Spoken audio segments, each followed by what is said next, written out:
Thank you, Stephen and Sarah, for that great lesson on hydrology. So now hopefully they understand just a little bit about what goes into water quality. That's right. So from here, we will start our journey down to Fort Weotnon by pushing off from Tapawingo Park and floating our boats down to Shamrock Island, where we'll learn about freshwater mussels.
So we made it down to Shamrock Island, our first stop on our journey.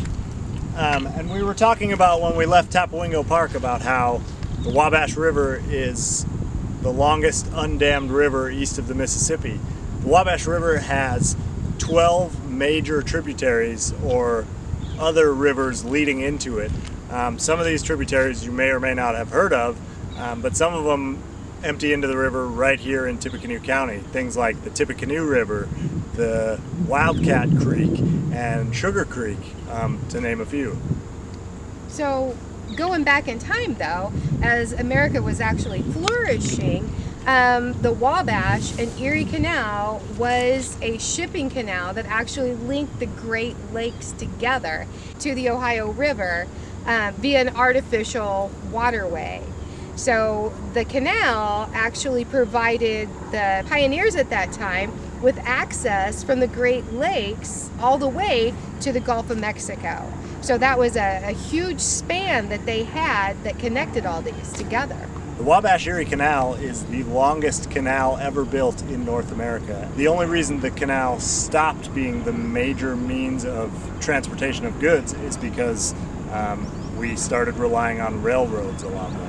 So if you look on your travels throughout the Wabash River, there are still places where you can see where the canal was during those times. Our next presenter is Cassie Hauswald from the Nature Conservancy, and she's going to tell us all about freshwater mussels.